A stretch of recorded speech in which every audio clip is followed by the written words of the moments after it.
Florian Wirtz has completed his medical as he is ever closer to making his move to Liverpool official. Guehi is accumulating interest from the Liverpool hierarchy. Kerkez is going to be a done deal next week. Kwanzaa's on his way out, and Gomez declares that he's willing to stay and fight for his place. People, it's a show you all look forward to. It's a Sam, Tom, and Kop-Ish. Sit back, relax. Let's get into it.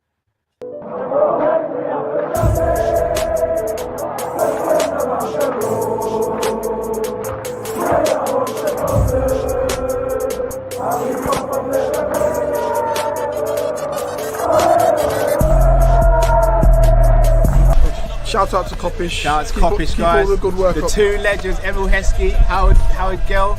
Can't get much better than that guy. Yeah. You know what to do now. Like, comment, subscribe. I'm with legends, guys. Kopish. Yes, lovely people. Hope you're well. As always, smash that like button, subscribe if you're new to the channel. But more importantly, click the two links in the title if you're watching on YouTube, directed to Tom's channel and Hassam's channel, and make sure you go and subscribe there as well, please, people. Tom, bro, how you doing today? All good, mate. All good. Just counting down the hours until we boil piss with an announcement of Florian Wirtz. How are you finding the rivals reacting to it from your side? Because I did a show with Dan Potts and a few other guys the other day, and I heard. Apparently, they said that Wirtz, Isak, Salah front line wouldn't work because Salah, the man who's won three Playmaker awards, wouldn't facilitate. So, you know, the fact Flawless says it best. If rivals are liking what you're doing something wrong. The fact they're trying to find any way to slag this deal off and find any way to take away from what we've done in getting Florian Wirtz to Liverpool, that should fill us with confidence that we've got a fucking world beater. Yeah. And then if you add all the other pieces onto it, your Frimpongs, your Kerkez, potentially Mark Geuhi, potentially Alexander Isak on top of that, rivals are terrified of us. That's why they're trying to downplay everything and go, oh, it's not even that good. You're overpaying. You're doing this. You're doing that. So I'm buzzing with the fact that everyone hates it and we love it because it means we've done something that they're all scared of. I hear it. Drift, how are you finding the rivals are taking this news at the moment? I watched your show on Dan's channel yesterday and it was hilarious, bro. Do you remember the context of what I'm talking about when Hooks and George were trying their best to tell you how much it won't work? Oh man, you know what? They're not used to it. They're not used to it. Do you know what I mean? You know, like we were always the smartest girl, but now took off all of the, you know, the braces and the thing and took the glasses off, got the hair down, put the makeup on, bang, best chick at prom. Now everybody's confused out. They don't know what's going on. They're like, hold on a minute. It was already the smartest, but it looked great. But now it looks great as well. Like, hold on a minute. What's going on there? And then you see the hating. That's what's happening with us, bro. That's happening with us, man. They're not ready for this, bro. So, you know what I mean? Let them stay. Tom's right. If everyone's okay with what you're doing, then what you're doing is wrong. Do you know what I mean? Why do you think we're all begging them to get Sesko? Yeah, do you know what I mean? Like we're like Ten Hag in, or we're Arteta in. There's a reason why do you know what I mean? We're not on your team.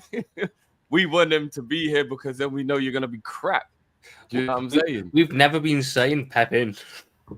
Yeah, do you know what I mean? We're more like, when's this geezer gonna leave? Do you know what I mean? He's getting on our nerves now. So yeah, let them, you know, they can't deal with it, but it is what it is. The fact that Liverpool are getting this Wirtz deal done so early in the window as well, obviously it's going to heighten expectation, but I think the good thing is that we're going to get him for a full pre-season barring any injuries or anything. Tom, how important do you think that is, considering over the past few years we've been getting players during or just after the pre-season and then having to bed them in throughout the season? How important do you think getting these deals over the line so quickly is for our development as a team? It's massively important because I think this summer, with all the signs that we're looking to make, we're going to be seeing the club try and transition style of play. And to transition your style of play and change your system up, you need as much time in pre-season where you can work it out.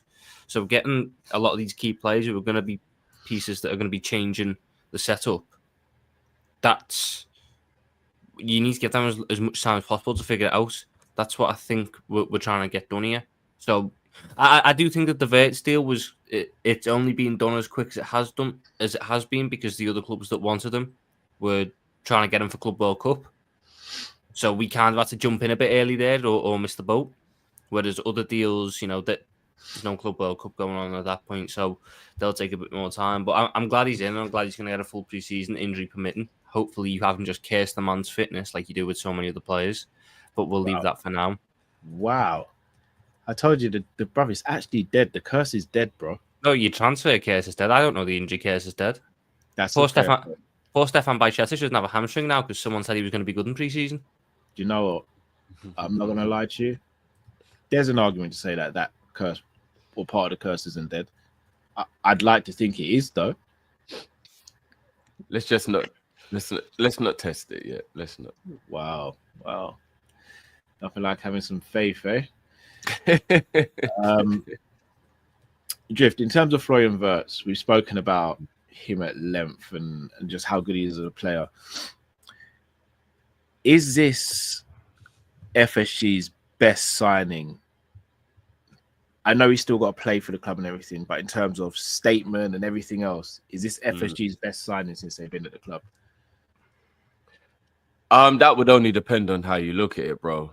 To be honest with you, because as you said it, I thought to myself, yeah, of course it's our best signing, but I don't want to go and act like money is the only reason for that. Do you get what I mean? Because on face value, you would be like, of course it has to be, right? They've spent 100 million, has to be records, etc., etc. But if I'm being honest with you, it's tough for me to not have the hindsight of Ali, Virgil, and Mo. And at the time, even, I'm not even going to act like I can, even at the time, Mane. In terms of like the rest of the world paying attention, I'll probably say, yeah, this is our biggest signing. But the Virgil one, because of the price and that broke a record and the amount of talk people have with that one as well, although people tried to downplay that one, I think people know this one. We can tell people are more hating this time, whereas with the Virgil one, I feel like some people genuinely didn't think he was good enough. I'll probably say yeah, but the Virgil one was still a massive statement to go and drop 70 M's on a centre-back at that time. In terms of stature of player, it's Wirtz, though. Wirtz is the only one of two world-class players FSG have bought, and the other one was Thiago, who, as good as he was, we never got to see it consistently enough. So Wirtz, although to be fair, when we signed Thiago, regardless of the price, there was all the rest of the league stood up and went, "Oh shit! Liverpool just bought Thiago, Champions League winning man of the match." Thiago, they were. It's a tough one. But look at the level of what we got. You know what I mean? It's brilliant. Like Thiago, Virgil, Wirtz. Like, which one is the one that's a statement? It's like they're all brilliant statements. So, I mean, that Thiago debut, it takes a lot to top that. It does. Wow, finally. Thank you guys for letting me out from the background for the last 5 fucking minutes. You get me? We have 600 live viewers. Now watch the viewers go up. Big up, everyone. Like this. 5 minutes. Did you say 5 minutes? You were an hour and 10 minutes late on Tuesday. And I stayed beyond on Tuesday as well to make up for that time. You stayed beyond to talk about MMA. No, you started the MMA talk. No, you started the MMA talk.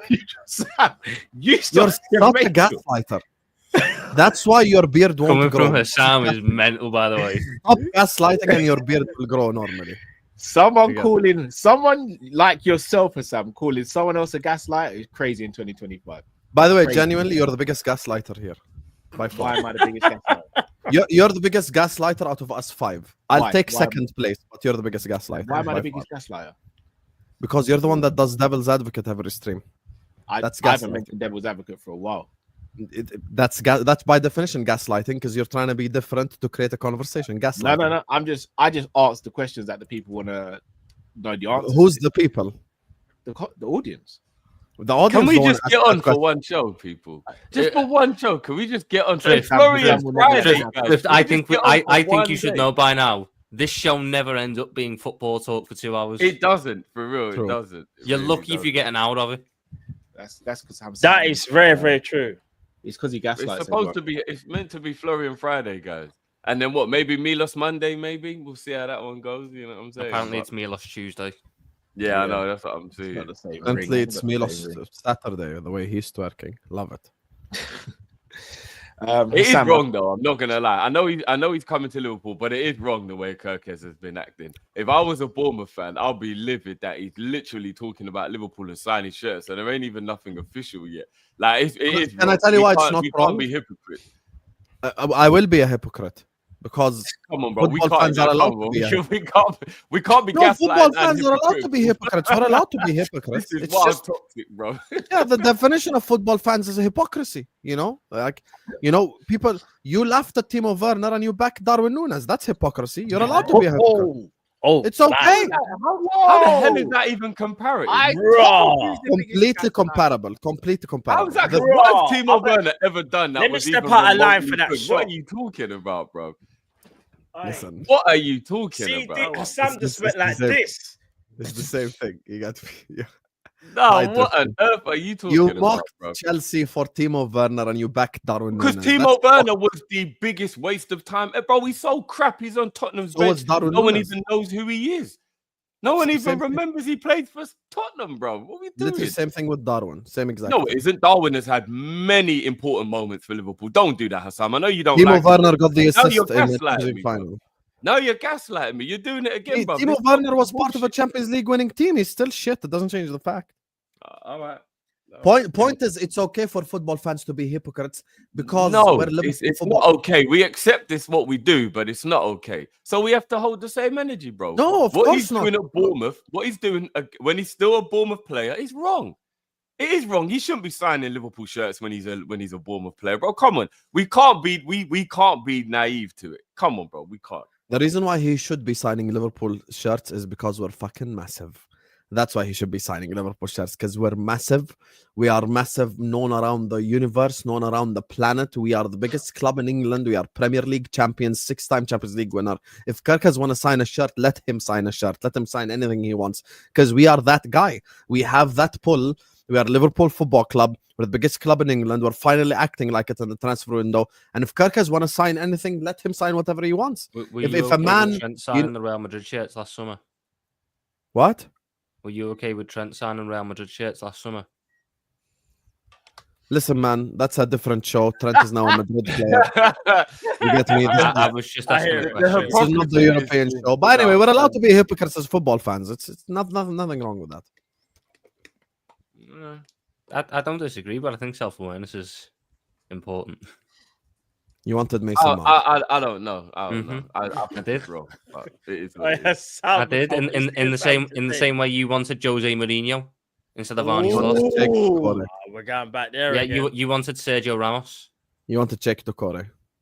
Yeah, I did. Hold wanted on, you Sergio want Ramos after what he done to Mo, Mhm, You fell in love with Núñez off of comps. mhm. I did. bro. And you There's were Arne no Slot way. out. There's no. By the way way, you're I gonna stick finish by this. my Ramos take. People just mad for no reason. I said when we needed a center back, I said Ramos for 1 year, and then we sign a serious center back. Why would we want that scumbag at our Oh, club? no, it was for a any free. amount It of was a time? free transfer, bro. He's experienced. Better But than he Kwanzaa. literally single-handedly robbed us of a Champions League, bro. He's better than Kwanzaa. And Ramos will not text OnlyFans. Wow, so the highest bidder. And he was a free. Ramos was free. He's an experienced player. As a bench option, wow, that's such a bad suggestion from me. bro. Okay, Jonathan Drifty, David be, is on, free, Drifty, so we be can have honest. What Jonathan is worse? David. Sergio Ramos on a free for a year or Mason Mount for 70 million? Be honest. I don't want Sergio Ramos anywhere near my club, so I'll say Mount on principle, bro. I would Thank you, never Dre. want Sergio Ramos, that piece of shit scumbag, anywhere near my Liverpool, bro. No chance. Let's bear in mind, Hassan wanted Liverpool to have Jose Mourinho as manager and Sergio Ramos at centre back, like we were Real Madrid 2011. I said let's get Mourinho for a year if we can't get our primary managerial targets, and then get Xabi Alonso in the summer. You always leave out the context, but there is no context. Because There you is leave out no the context of context. anything I do. So There's you know no what? It's not okay, nice when someone does it to you, is it? this is the context. This is the context. I want Mason Mount. That's the context. I want Jake Decore. That's the context. No, you're 'Cause missing guess out all they're the context. They're You're missing out all full-time the signings context on that cost Shaq money. Decore. You wanted You're us to missing pay out- you're missing 70 out all million the for Jake context. Decore. You said So context 50 only million matters for for you, does it? Lavia sets a bad precedence. So how about we just get Yeah, it back to did. the topic and talk about Florian It Wirtz? did set a bad Because you have a precedent whole because you Rico spent case 50 on million your quid ass. on someone who would have Let's been just talk available for about one Florian game. Wirtz. Let's just talk about Florian Wirtz because you have a whole Rico case, my brother. So let's allow it. Allow it. You back Andy You're Robertson. there harping on about context. backed Context. Andy Shit, Robertson. whenever That anyone wants alone. context, you don't do it. That alone is mad. You Florian said Friday. He has Florian Friday, guys. What are we saying? It's a beautiful Yeah, day, well, right? The biggest gaslighter. It's not me. It's It's not me. It's not You're me. definitely a gaslighter. You just proving it, Sam. You came No, in I here, didn't. proved How that is this? Did what just happened prove I'm gaslighting? I didn't gaslight anything. before you came on stream, there was no arguments and no beef. As soon as you came on stream, Cal, I think we need to ask the two members of Kopish this, what we discussed on Tuesday. Matt and Drift, where do you rank Andy Robertson in all-time Premier League left-backs? yeah, let's talk now. Go Second. through, Tom. Oh, he's like probably. Asiko's the best. Asiko's the Mhm. best. Then I'll Yep. probably say Dennis it Robinson. might be Robbo's second. Is that a 2nd Mhm. or no? Only Ashley Cole is above Robbo. I'm trying. No, I'm just trying to think. Have we missed out somebody? But he's second or third? Probably second. Probably Uh, second. No, anyone. Have a guess how many people has Sam had above Andy Robertson? Oh no. I'm guessing at least 5 from the disappointment. in the last- He had. Are you ready for this? Ashley Cole. Oh no, Tom, no, wait. Sam, could you tell Matt and Drift? Oh no, yeah, the you can do best it left yourself. back in the Premier League era, please. Mhm, you can do it Let's yourself. step back to Premier League era. Ashley Cole. Who else? Who's second? Who's second? Dennis Irwin. Who's third?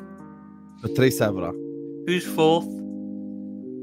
John Arne Riise. I can tell this is pain. Big ass Guys, Sam. Sam, how many years did John Arne Riise play under Julio? Can you switch off the porn music, please? It's a Friday. It's a Friday. Allow this music in the background, guys. Allow it. Allow it. I said I like. Listen, no one will ever get me to say a bad word about John Arne Riise. I love the guy so much.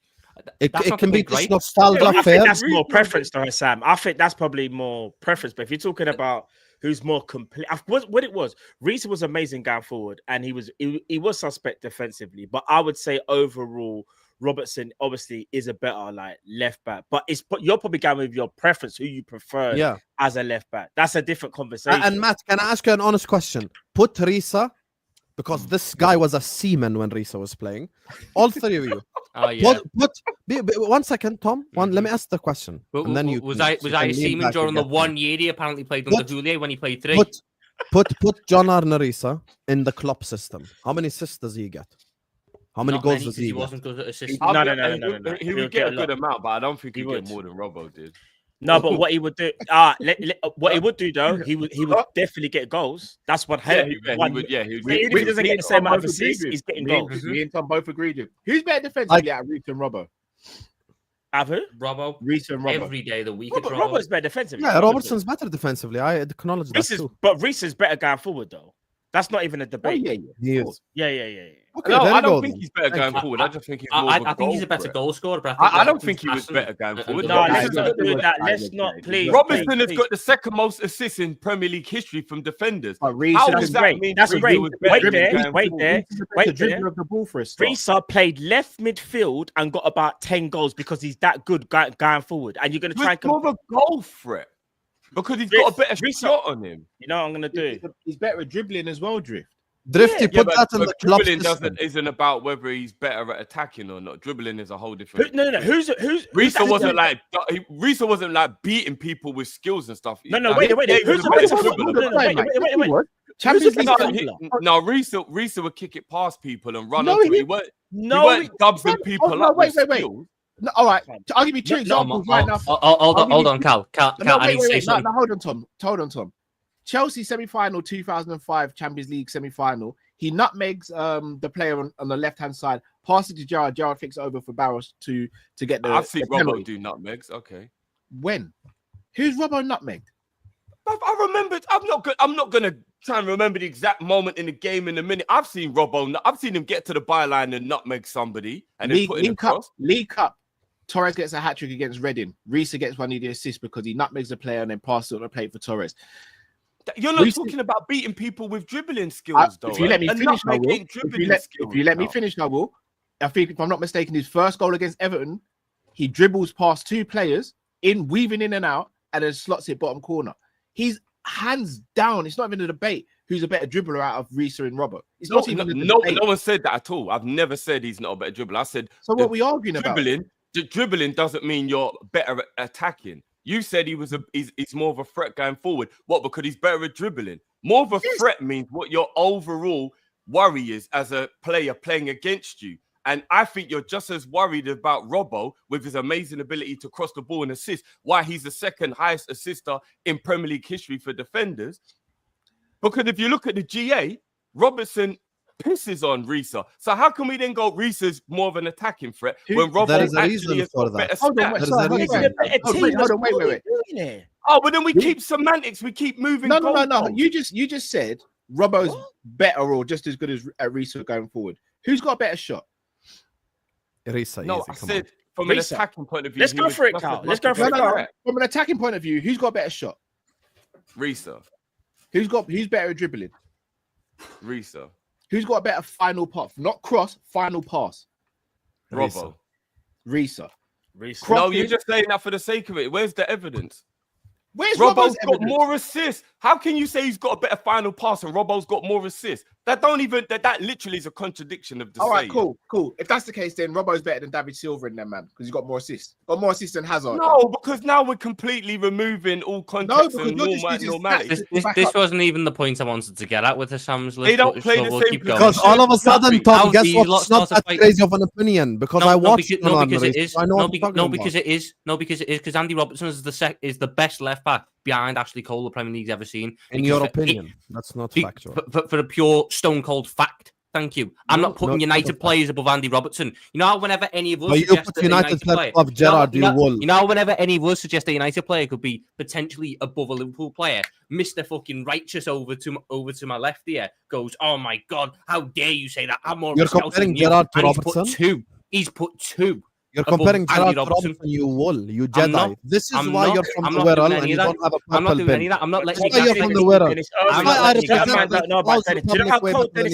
You just compared Robertson's impact to Steven Gerrard. Sit on the floor. Don't ever bring that up ever again. I'm not letting you gaslight me. I've done nothing of the sort. The reason why the Riise Robertson thing is a different debate. Drifty and you bring up GA. John Arne Riise played for Houllier and Rafael Benitez. Rafael Benitez is a very defensive manager. Now, all I'm saying John Arne Riise also played left midfield. You notice how your brain doesn't process information. It does because you're arguing a moot point. You're arguing a moot point. I'm not arguing a moot point at all. You are arguing a moot point because John Arne Riise was not the left back under Benitez. I want to talk about it. So under Benitez, first year, Jimmy Traore was the left back. Riise would often play higher up as the left midfielder. Then, second year under Benitez, we played a back three because we tried to fit fucking Pellegrino in for a year. So we played a back three. We never played a back three. We did play a back three. We did play a back three because we tried to fit Pellegrino in. No, we didn't. Back three. No, we did not play a back three. Wait. Did we play a back three under Rafa Benitez Drift? I don't remember that. We were all there. We were all there, Tom. You weren't there, bro. Promise you we did. How man tell us when we was there? Promise you he did. Tom, pump the brakes, brother. You're going mad. Promise you, Benitez tried to move to a back three in that second season. We never played a back three, Tom. He interrupted me making an actual football point to bring up Benitez back three. Anyway, before this becomes any more embarrassing, the reason why I say what I say about John Arne Riise is, listen, the Klopp system had our right back and our left back as our main playmakers, as our main creators. And actually, Klopp needed forward-thinking players in those positions, of which prime Andy Robertson was. All I'm simply saying is, if I take John Arne Riise at his best, and place him in that Klopp system where my left back is so high up the pitch and he has so many crossing opportunities and so many goal scoring opportunities, he would have broken the goal assist record and the assist record too. That's all I'm saying. I'm not going to take Robertson Klopp system and compare him to Riise, Benitez, and Julia's system in GA. That's so unfair. No, because we scored the most goals under Benitez, if I'm not mistaken. I know we were more pragmatic, but we scored a lot of goals under Benitez. So we did have an attacking element to our team. I think we scored most goals. Julia was an attacking manager. Julia wasn't an attacking manager. Yeah, he was. He was more attacking than he was defensive. We weren't a defensive team under Julia. We were more defensive. I would have said we were still more more counter-attacking team. All I'm saying is, we were more direct. You lot are allowed your opinion, of course, that's fine. But I don't think that Riise was better. Can we talk about Wirtz, please? All is this happening just because Tom Little wants to be a salty little fraud and just bring up old bad takes? Let's just get back to the serious topic. Old bad takes, by the way, it happened this week. But it's such a not a bad take that it made a 5-minute argument segment. It is though, because guys, let's not talk about the obvious.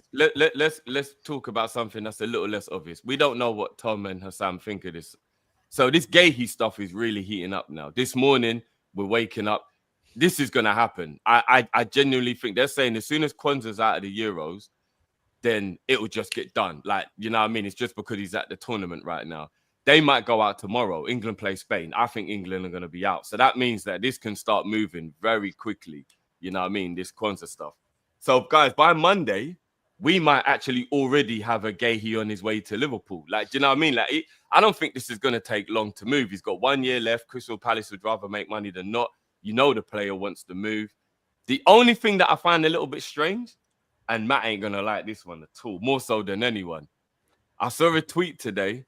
And it was a reputable journalist, Matt. It said there seems to be assurances of first team football for Guehi to have made his mind up Liverpool's where he wants to go. Does that put a little bit more fear in you, bro? You know, because you're fearing that he's a replacement, not an addition for Konate. Does that worry you hearing that there's been assurances given he will actually he'll play a lot of first team football, basically? Yeah, it does worry me. Now, that could mean that... All right, let me try and be a bit positive. By them saying that, maybe he's been given assurances that he will definitely play cup games, and in the Champions League, he will also play Champions League, because we realized last season that you didn't even really need to be first. You could basically, as long as you finish in the top 8, because you could get anybody in the draw. So maybe there'll be a little bit more rotation. The other side I'm looking at it is they're really unsure with Konate. They can't reach an agreement. And I feel like they're going to apply pressure on Konate by bringing in Guehi to make Konate make up his mind. Potentially, I don't know. But I just feel like if we're getting Mark Guehi as good as I think he is, I think some people rate him higher than me. He can't be the replacement for Ibu, in my opinion, because I don't think he's as good as him. I think Ibu is a level above. If he's coming in to supplement and be third choice and potential rotation, I'm all on board with that. But I just don't want him to replace Ibu, because it might sound mad here, but if you've got Virgil van Dijk and Guehi as the two first choice centre backs, it doesn't look as assured as me when you're defending champions. And that's no disrespect to Guehi, but I just don't think Guehi's at that level yet. Maybe he can get there and he can prove it. But obviously he's only been at Palace, innit? And he's done very, very well, to the point even Newcastle put in about 3 bids, I think it was last summer. So there's a player there. But I just don't think he's there yet. What I thought we was going to do is go and get the Crystal Palace's target, Diomande from Sporting. I thought we would try and get him to be the third choice. But I guess the homegrown stuff, in it, because I think I guess I'm trying to look at it as he's replacing Kwanzaa, innit? He's replacing Kwanzaa. That's how I'm going to look at it. He's replacing Kwanzaa. Because if he's replacing Ibu, I will crash out, because that's not good enough, in my opinion. Tom and Hassam, I will come to you lot briefly. I just want to talk to Cal quickly because of the homegrown thing, because I know Cal pays more attention to it. Do you think that's a massive part of why we're going for Guehi, or do you think the club do actually rate him? I think better both. I'm with Matt. I agree. I think Guehi is a very good player. I just don't know if it worries me that if Ibu goes, he'd be the starter. even a third choice, I'd be a little worried as well, personally. But in terms of the homegrown, yes, it's massively important. I think we as fans homegrown thing, it's a big thing. So losing Kwanzaa and bringing him in is massive because he effectively is probably the best English centre back we can go and get. I don't think he's the best English centre back, but he's the best one we can go and get, in my opinion. Who's better than him? Well, Hassan, are you okay with the Guehi signing there? Let's mix the two in. Like, are you all right with Guehi? Do you think it's a good signing? Yeah, I love us signing Mark Geuhi. I think he's obviously a Premier League captain, so he's a captain of Crystal Palace, captained them to their first ever trophy. I think he's a player that's Premier League experienced. He's a player that's homegrown. None of these like stadiums will ever be his first experience. Like we go away to Etihad, away to away to the Emirates, blah blah blah. All these experiences, he's experienced them before. He's been there before. He's done all that before. Like he's been a part of teams that have played at these stadiums, which is something that helps him. And he's been the captain of those teams. And actually, Crystal Palace have done well at like the big clubs. Like they've given us a tough time. They've given City, Arsenal, blah blah blah, tough times as well, every now and then. So he's been part of those teams. He's very good on the football. He actually plays left centre back, even though he's right-footed. So he's very good on the football as well.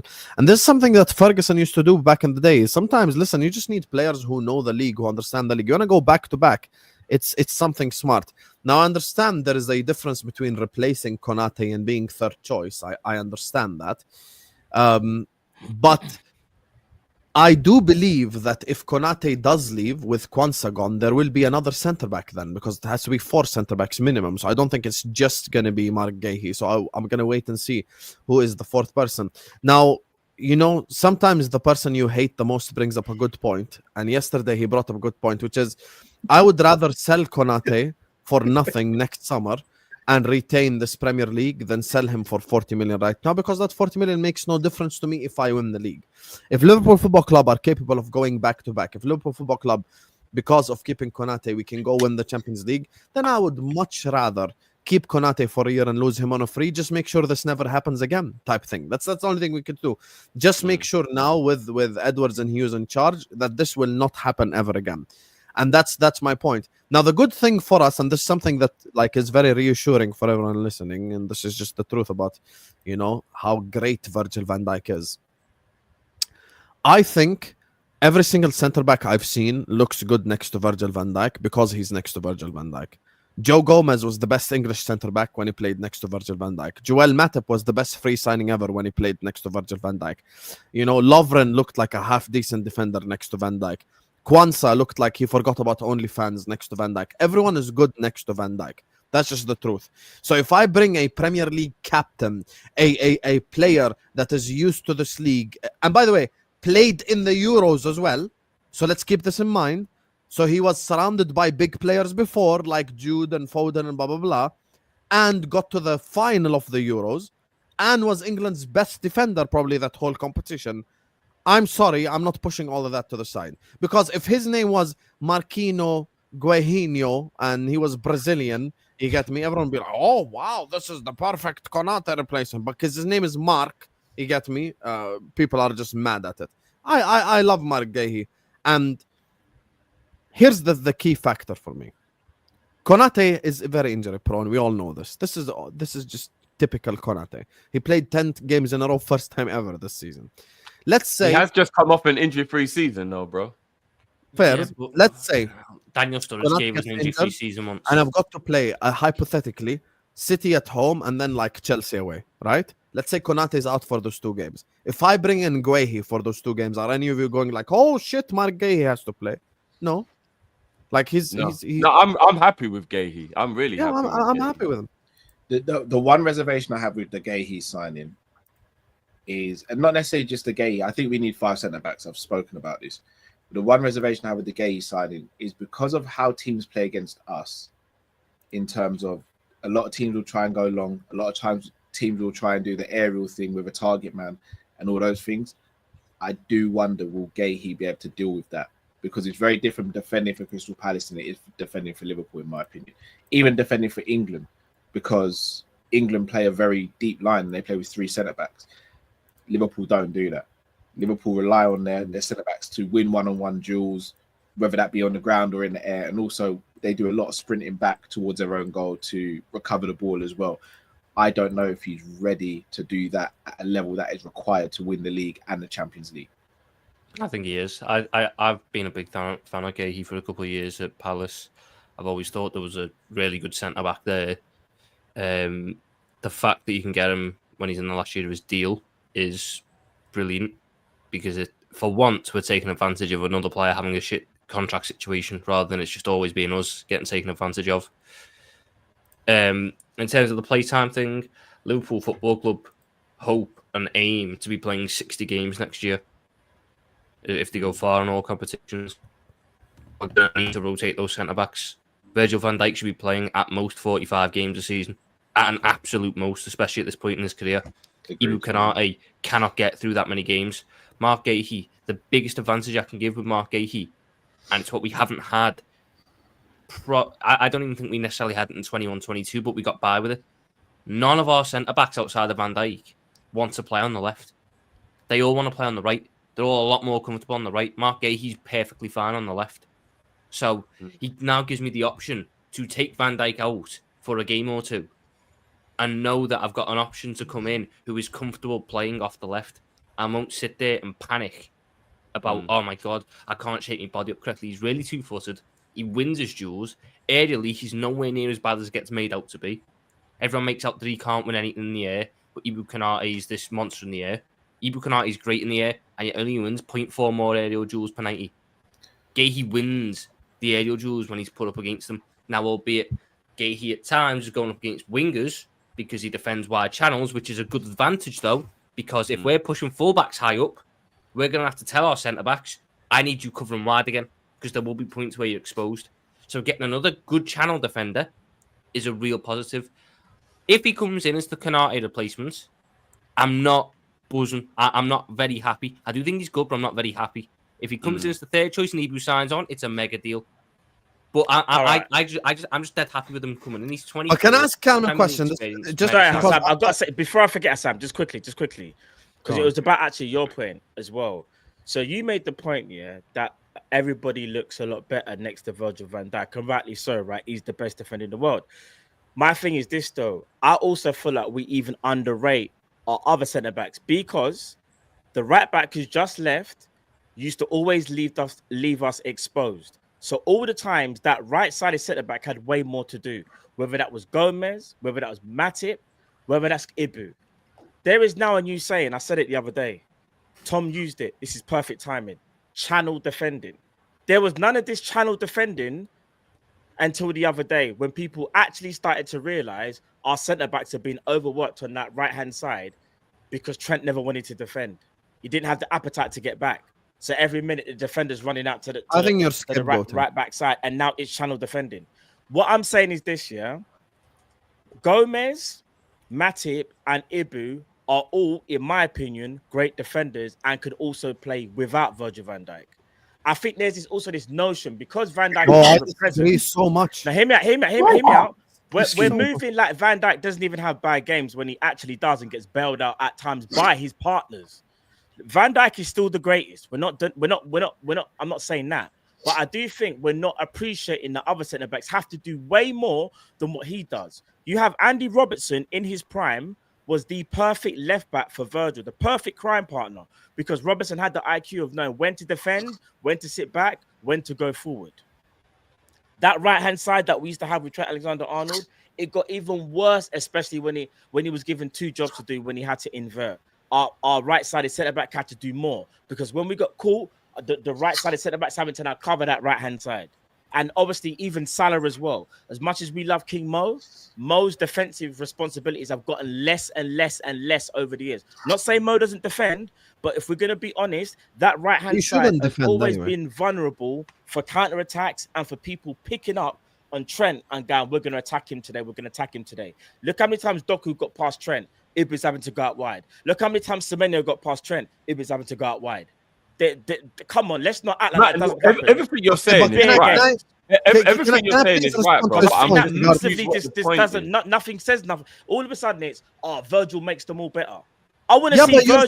But he does. Let me land. I'm gonna say this as well. Let Virgil in this scenario. Does Virgil know what it's like to play alongside Trent Alexander-Arnold? Could you imagine? Yes, Virgil because he exposed? screamed at him in the United game. I'm telling you from now, if Virgil van Dijk was penning that right hand side next to Trent, I don't think people will be talking about it like how they are the others. I'm telling you. Okay. Okay. No, Virgil could have done that. Here's my response. I'm not saying he couldn't drift, but he would get exposed more. Of course he would.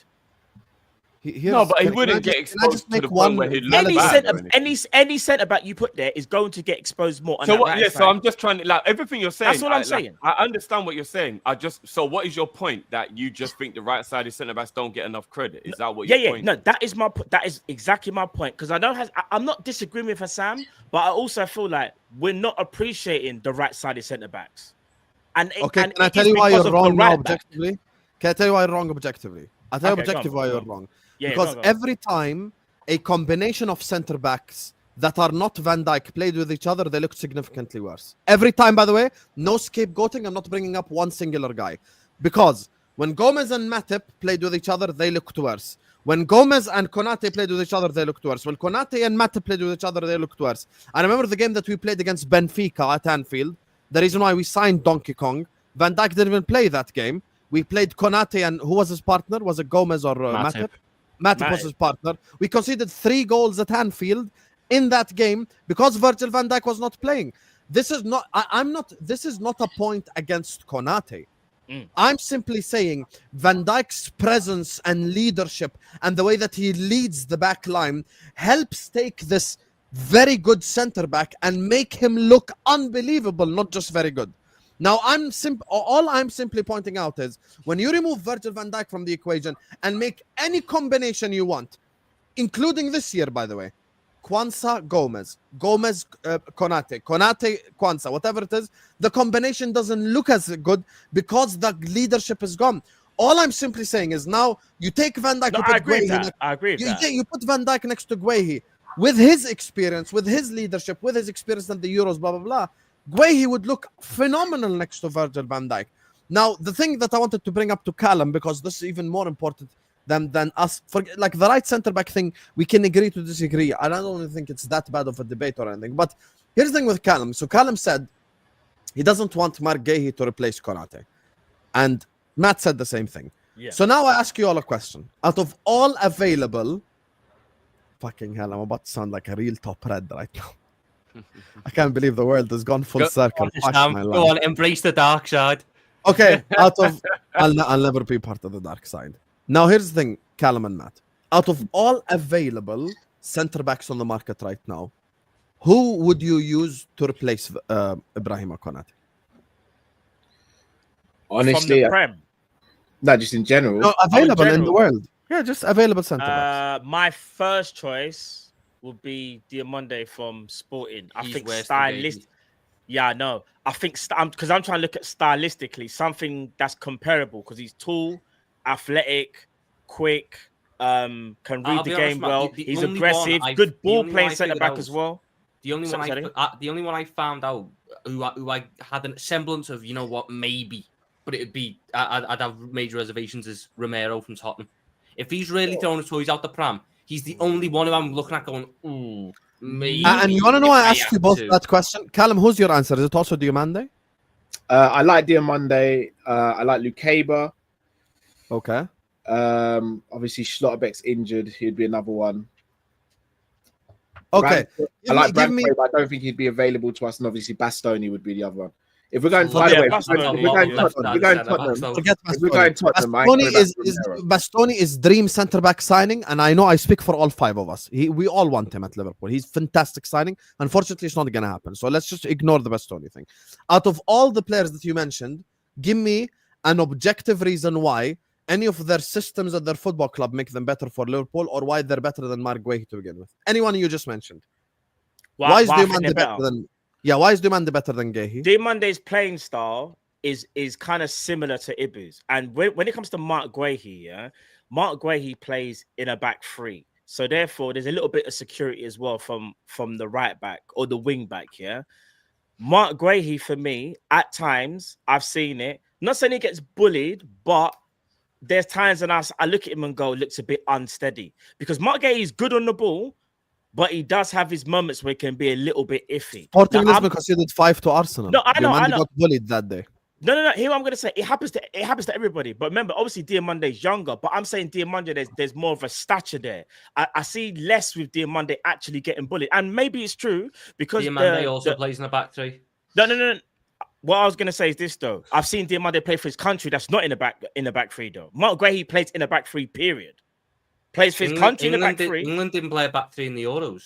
Crystal Palace haven't always. Wait, he what? played in a partnership with Anderson as a back. Hold on. He The last time, played but in no, the back. correct me. No. But as of this season just gone, was Guehi not playing in the back three next to Lacroix and the other guy? Under Glasner, he's played in the back three. And the Palace fans will even tell you they reckon Lacroix is he was probably But better we've than got Guehi. plenty evidence of Guehi playing in a back four, though, man. It's not like we don't know he can No, play in a back I'm not four. saying that, but as of late, he's played in a back three.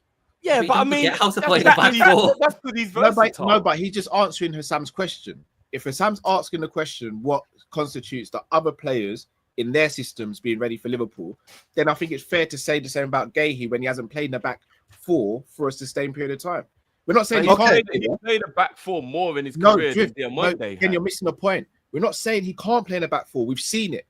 But in the same frame that Hassam's asking the question, if he's not played in the same way, I'll say to you, I think Virgil can play right centre back, and you'll say Cal not in this stage of his career because he predominantly plays left centre back. I think it's a fair point to say Guehi hasn't played in the back four for a long time for club or country, so you cannot. He has no Cal because Guehi plays in the back four for England. Diomande, Ivory Coast. I've literally just had a look at the Ivory Coast squad from the last World Cup qualifiers. They play a back three as well. Diomande has not played a back four this entire season. Guehi, yes, for club, plays in the back three. But when he goes to England, they play in a back four. And he plays on the left-hand side of the back four. He plays on the left-hand side of the back Callum, four. I actually think for once you're missing Drifty's point, not he's missing your point. What Drifty's saying is Guehi has played in a back four more than Diomande has played in a back four. Way more. So there's way more evidence. There's way more Guehi works in the evidence. back four than Diomande does. No, for Diomande, All right. So what you're basically trying the Kaba, Schlotterbeck, and all these other guys. Then. No. So wait there. So what you're And if trying that's to say? the- and So- hold the on, and Diomande. hold on. If that's the case, then we shouldn't. None of us should want Bastoni. Then I've said I think Bastoni But doesn't Bastoni's risk it qualities wouldn't are work. next I've level. said this, no, bro. but he plays in the back three, Hassam. Fair, but I'll but be his worried qualities Bastoni are would so work. next level. We can surpass it. But if I said Diomande is better than Guehi, you won't say that because he doesn't play in the Prem and he's not Prem No, proven. I'm not saying that. I'm saying the reason why I think Guehi is better than Diomande is multiple reasons. I think Guehi is a better defender as a package. Like as a package, what I want from a defender, if I list 100 things, I think Guehi is better than Diomande in about like 60 things out of 100 as an example, you know? So I'm not saying there's a massive discrepancy there, but I do think Guehi is better. And I add on top of it the Premier League experience, the leadership, the fact that he captained Crystal Palace. These things matter. They do. Because now Mark Guehi is coming into a team where he knows that he's never going to be the guy. With all due respect to him, he knows that Virgil van Dijk is the guy, and he knows that his new thing is, I'm either going to replace Konate or I'm going to be third choice center back. That's Guehi's like conversation with Liverpool right now. That's his conversation. So he comes in, he plays next to Virgil van Dijk for that price tag. Premier League experience, Premier League captain, led Crystal Palace to the first ever trophy in their history, plus all the qualities that I just mentioned, which is why I would take him over Diomande, and I would take him over Luque, because guess what? All these players would need time to adjust to a different country, time to adjust to a different league. Some players, Callum mentioned one, Bastoni, when a player has that much quality, it usurps so much. It usurps so much. If I have someone like Bastoni available, or Barella available, or blah, blah, blah available, like elite of the elite, you know, best of the best available in the world, I can usurp some of the points of Premier League experience, blah, blah, blah. Guess what? Because Bastoni is so fucking good, and because he can play left back and blah, blah, blah. That's my point. All right. What I will say to that is, yeah, I understand sometimes people need more. What can I say? They need more of a sample size, right? But you see, all them years ago, when we needed a centre back, I was like, we got to go and get Konate. Got to go and get Konate. Some people were saying, he doesn't play enough. Remember, Konate used to pick up injuries as well. And I used to be like, listen, he's a top centre back. He's going to be, well, proof is in the pudding. Look at Konate now. Konate has been easily, obviously, since he's arrived at Liverpool, our best defender. He's going to be very hard to replace. I see bare people in the chat saying it's very easy to replace him. I don't think it's going to be very easy. For me, Konate took a couple of months to adjust and has not looked back. The only thing that could be put against him, in my opinion, is the injuries. You've seen a Konate in Champions League games, Champions League finals, putting man-of-the-match performances, but that idiot at the back post didn't want to do nothing. Mark Guehi's never played at that level. So even I'll rate Mark Guehi. Let's not Diomande, bro. No, this ain't even about Diomande. This is me just talking about Guehi. I'm just talking about Mark Guehi. With Mark Guehi, as good as people think he is, and I think he is good, Mark Guehi's never stepped foot in the Champions League. Mark Guehi doesn't know what it's like to play at Madrid Stadium or Barca Stadium or Inter. He hasn't done that yet. Do you get what I'm trying to say? There's European final, but there's levels. But there's levels to this. Champions League's another level. We can't compare Champions League to international. International football is still a very high level, man. If you get to the final of a Euro, no, but Champions League football. What's his whole point? Is the highest you can go to. Matt. Yeah, I get your point. Did you get what I'm trying to say? No, I get your point, but it's missing one thing. Kanai's here for another year. So no, I know. Guehi, this whole thing of he doesn't have the Champions League experience. He's going to get it this year. What I said, what Drift asked me earlier on in the show, I said I've got no problems with Mark Guehi. The only issue I would have was if Mark Guehi was to replace Konate. That's the only thing I said. But Konate's the only thing. Diomande because we need another centre back anyway. I'm worried that Liverpool can't break through negotiations, and therefore thinking, I know we're going to lose Konza. We have to get in a centre back, and we've seen it and done it before. Do not be surprised if we're supposed to get 2 centre backs and we only get 1. I'm not saying that's going to happen. We're not just saying don't just think, we're automatically going to go and do that. Matt, that's what I'm saying. Well, I don't think Liverpool can run with 5 centre backs who all want to play. I don't think that can happen. Because Virgil van Dijk's going to have to play X amount of games because he's the best one. Then you've got Konate and Guehi to rotate with one position. The 4th centre-back is going to get very limited minutes anyway, so they need to be versatile elsewhere. That's why Joe Gomez works that role, because if he's not playing centre-back minutes, he can go play full-back minutes. Gomez is staying. Where's this 5th centre-back going to get his minutes from? This is the part that gets me. No, there won't be 5. There'll be 4. There should be 4. Yeah, so in the immediate future, it's going to be Van Dijk, Konate, Guehi, Gomez. Regardless of whether Konate's signing a new deal or not, we are not selling him this summer. He's either going to sign or leave for free. All right. Last thing I'm going to say about this. Konate, let's say Konate stays for this season, but leaves at the end of the up-and-coming season. Yep. Theoretically, Guehi would have replaced Konate, and then we would go and get another centre-back. That is what I'm talking about. No, but if Konate in terms of that situation, who's not to say that because we've done unless we go and get unless we get Bastoni of that caliber, I will always look at that as he theoretically replaced Konate, because unless you get a better centre back than Mark Guehi, who we've promised game time to, the minutes aren't adding up. Did you get what I'm saying? Let me add a different question then. Let's say we do rest Virgil. We've already stated that Guehi, as Tom was saying, is one of those very naturally gifted defenders who could play either side, so he's comfortable on the left. Is Guehi and Konate not a good partnership if we want to rest Virgil? Yeah, I personally think that is a good partnership if we want to rest. No, Virgil. It is. I'm talking about maybe people are not understanding what I'm saying. Forget about Ibu leaving, Matt, because Ibu's not. Tom's right. He's not going this summer. Whether he leaves for free or stays, he's not going this summer. So let's stop worrying about him leaving. Let's talk about him being here and Guehi and him being in next season when we know what the centre back market's going to look like next year, bro. Ibu ain't going this year, bro. He's not going this year. So this is what we said about. This is what we said about another right back. And look what happened. Let's not worry about it. No, but he did that, bro. That's what I'm saying. But right now, nothing is sorted. I'm not saying it's going to happen. Look at how we dealt with him. Looking at all scenarios. One thing we can't do as fans is just look at this one little scenario and think it's definitely going to be that. You have to think about everything. I agree, Matt, but I can't sit there. I can't. If you'd have told me last summer, if you'd have sat me down and went, right, Trent's going, who's your replacement right back going to be? I wouldn't have said Frimpong. I don't think any of us would have. So we don't know what. No one knows what the market. We've had to run with it, innit? No one knows what the market's going to look like in a year's time. So we're sitting here now going, oh, what are we going to do to replace Konate? I don't know, because for all I know, this season plays out, Konate goes on a free, but all of a sudden, this new centre-back, who I hadn't really given much consideration to, as a blind of a season, takes those steps in his game, and we're sitting there going, oh, you know what, he's not at Ibu's level yet, but he'll be better than him. You get him in, he'll be better than him, stuff like that. So I have no idea what the market's going to look like. I have to look in the immediate short term.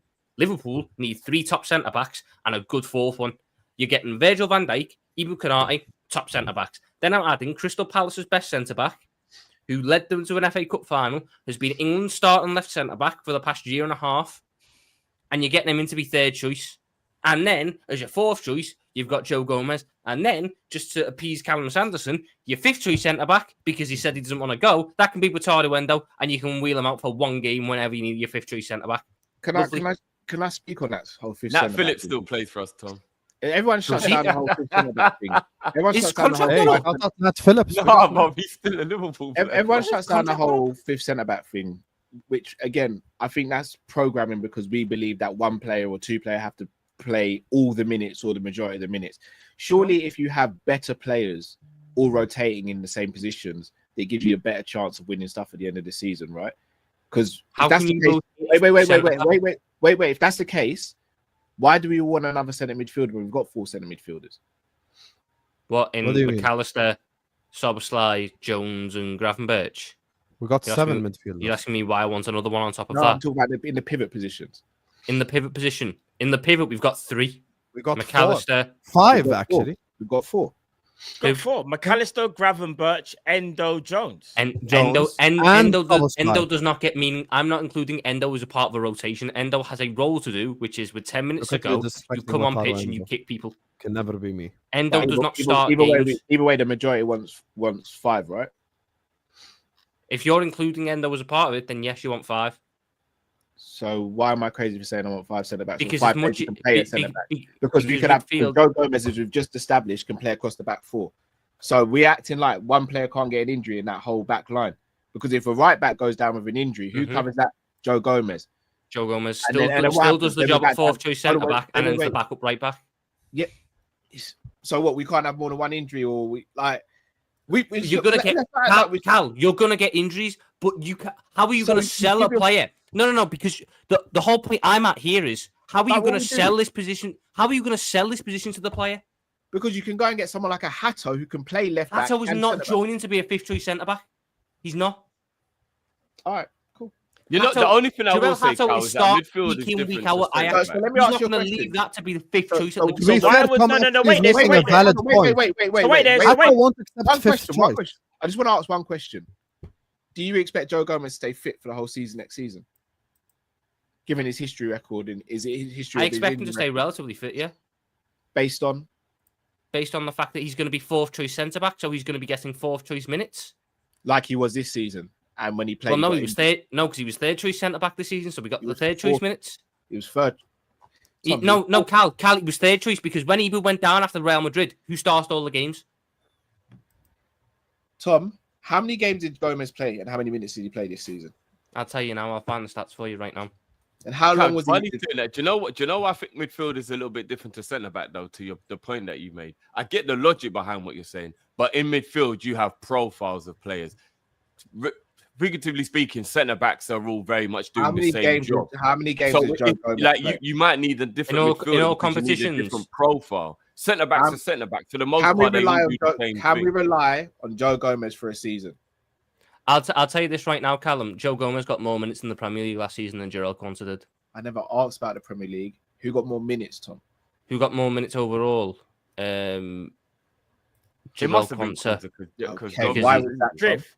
What's that question you asked about? Because Guehi? Jarell You Quansah said, ended up coming right back for 3 games when Trent Alexander-Arnold and Conor Bradley were Or injured. was it because Joe about Gomez him playing got on the left injured? side with Ibu. Yes. So Nah, as a minutes. okay. But Cal, that Oh, wasn't the your point. original question. Cal, that wasn't your point. You asked He's me. been guaranteed minutes. You, Does that you, worry you you? asked me, Cal. I'll let You go. asked me, right?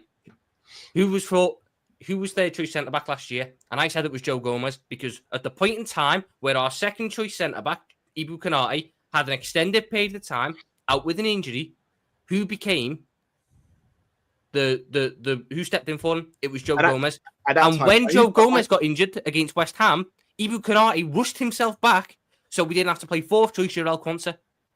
Now, if I am giving Joe Gomez Tom, the why are you fourth choice shouting? minutes, that Quansah was getting, I think Joe Gomez can handle that. No problem. I'll ask you again. Does anyone on here trust Joe Gomez to stay fit for the season? Unfortunately, As a fourth not. choice, I do. If he was further Unfortunately, not. I'd or be worried about starting, it. then I would be a little worried. But I agree with Tom. As fourth choice, I think, and because he doesn't have to cover right back now, Cal, we don't have to do the what if he's at right back though, and then defend it. Do you get what I mean? And what do we? Because now he's not covering both anymore, bro. We've got two right backs now, so effectively, Gomez is actually only a centre back again. Time will tell. Sorry, Drift, just quickly, going back to your original question. Yeah, but even if Joe Gomez gets injured, that doesn't make your point right, by the way. We're acting like we as a club can't get 5 centre backs when most other clubs. It's not about getting 5 centre backs. Hato will not say yes. But you get Tom's point, though, right? That is very I do difficult. get Tom's point, but it's like my point is a crazy point to make when City have 5 centre backs, Arsenal have 5 centre backs, Man United play with a back. They play centre backs at fullback, though. That's why they have so many centre backs. Man United play a 3 at the back as well. No, let him finish his point, though. Let him finish his point. Go on. Is it an option? Does it not give you options to play different strategies, to play different formations, to play different things? But we I don't get why we're so regimented in. Oh no, we can't play there. We can't play there. Horses for courses, surely. No, but Cal, we don't want centre backs at fullback. No, you don't want a centre back at fullback. But you're fine with Joe Gomez. But you've been fine with Joe Gomez playing there. So it's not just that. Joe Gomez is actually a utility player. You're talking about City have now realised, you know what? It's actually better if we put my man at centre back. He was good at left back, don't get me wrong. But they've now actually gone and bought a left back because they're like, nah, he actually just needs to play in his right position now.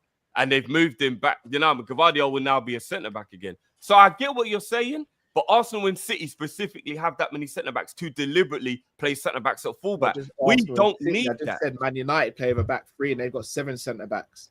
Yeah, but man, all of them are shit. All the Man United defenders are shit, bro. That don't count. They've been stockpiling centre backs for about 7 years, bro. Just quickly. It is the point. There's no point me saying Slot wants to play a back.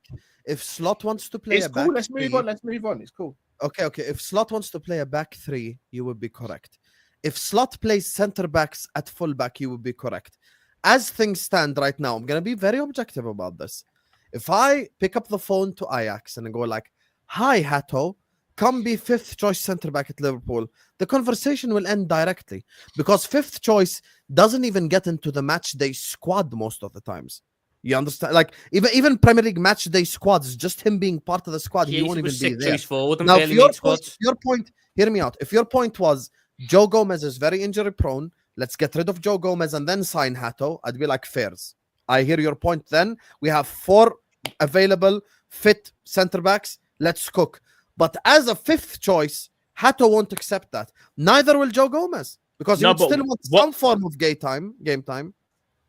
What Cal's saying is this: because Gomez looks like he's not going nowhere, he's saying we should get another centre back because Joe Gomez is not reliable. Full stop. So these are our centre back options right now.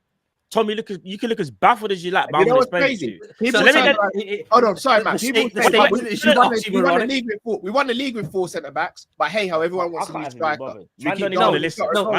I was just laughing because the statement of right, Joe Gomez is staying, so let's go buy another centre back. It just sounds a bit funny. You're saying like, oh, he stays, I'm gonna buy Joe Gomez. This is kind of the premise of he's wrote on his Instagram that he wants to stay. Now I don't know whether he's gonna go or stay, right? But I'm gonna have to premise right now that he's staying. So let's just say that he's staying. The point is because he's staying, it makes things awkward because he's injury prone. Now, I would agree we wouldn't need 5 centre backs if Joe Gomez is just not here, because then you just get 4 centre backs and you're done. But because Joe Gomez is so injury prone, you almost don't know when he's going to break down. Because as things stand right now, job to a player though. What? Sorry. How can you sell that to a player? How can you sit there with a player in an interview and go, "Listen, it's a World Cup year. I know that you got ambitions for playing for your national team. Your role is going to be." You're going to be 5th choice centre back, unless the 4th choice centre back, who's only going to play about 10 games anyway, gets injured. Then you'll take his minutes. Okay, It's Tom, hard to sell that job to anyone. why would you think Mark Guehi would want to go to Liverpool if he knows he's going to be behind Konate? Because I don't think he's behind Konate in that sense. I think there's going to be a lot more rotation. So you think in that Arnie sense. Slot? No, now is you're going- bullshitting. So, Tom. I'm Now not- you're so wrong. you not- think I'm not- Arnie I'm Slot not- is going to bring in Mark Guehi to replace Konate as things stand right now, never or said he's to going replace. to I rotate never his said centre to backs? replace. I do think he's going to rotate the centre backs because Let's call it what it is, because this is exactly what's going to happen, and I will be here. I ain't going nowhere. Yeah. We're bringing in Guehi. Mm-hmm. Guehi will be coming in as a third choice option. We must have lied to him because it's a World Cup year. No player, like you said, is going to want to sit on the bench knowing they want to play for their country. So I don't even know how that one's even going to work. Because as things stand right now, he's going to you get guys have all even minutes. said Konate is staying. So if Konate is staying, he's automatically first choice. Unless the manager's gone, do you know what, Konate, you're not good enough all of a sudden. Therefore, you're going to be benched. I don't see that happening for Konate either, because Konate has ambitions of playing in the World Cup. That's not what I've said. That's though. not the Which problem way when you do you agree with that Tom. I What I've understand said. was hard to understand. That's Tom, not what the I've said. problem is So, when someone so agrees with you, you go down such a dark path. Wait, no, wait, because wait. Hassam, I've not Let me even ask fucking done that. I've not even No, done. you have. I'm Let me applying tell you logic. why. I'm applying logic, you dense fuck. Look at us. We are going to play 60 games in a year. Virgil van Dijk is 33. He cannot play 60 games. So let's draw a line at 45. Virgil van Dijk can play a maximum of 45 games a year. Bang. Okay, he's going to play minimum 15 then. So there's 15 he's got there. Konate needs rest as well, because I can't expect Konate to do 60 games. So Konate will also do a maximum of 45 games. Straight away, that's 30 games he's going to get just from rotation. That's not including the fact that Konate loves an injury. Injuries. So let's say Konate misses 15 because we can't rotate him, and then misses 5 to 6 with an injury. All of a sudden, Mark Guehi is playing 35 games in a season. Tom, stop shouting. As things stand, the third choice centre back is Mark Guehi, and that's their point. Now, the way to rebuttal their point of signing a fifth choice centre back is very simple. There is a difference between calling Mark Guehi and going like, yo, you're going to play 30 games for Liverpool this season, versus calling Hato and telling him you're going to play 8 games for Liverpool this season. There's a big difference in that, because convincing Guehi to come be third choice at Liverpool is way easier than convincing Hato to be fifth choice at Liverpool. Because even if Guehi wants to start for England in the Euros, he can come to Liverpool when Van Dijk needs a rest. Play Mark Guehi. If we're playing Leeds at home, but on the Wednesday we're playing Atletico Madrid, you can play Guehi to rest Konate. You can play Guehi to rest Virgil van Dijk. Those things are completely different than telling Hato with Joe Gomez there that I'm going to sign you to be fifth choice. This is a World Cup year. Hato will at least want to be part of the Netherlands squad. I will repeat what I said at the beginning of this argument. If you're saying, guys, sell Joe Gomez and then buy Hato because he's more fit, I would agree with you. But I cannot buy Gerald Hato with Gomez there and tell him you're going to be fifth choice, because it makes no sense, because then Joe Gomez is not going to be there. You get what I'm saying? So that's my overall point.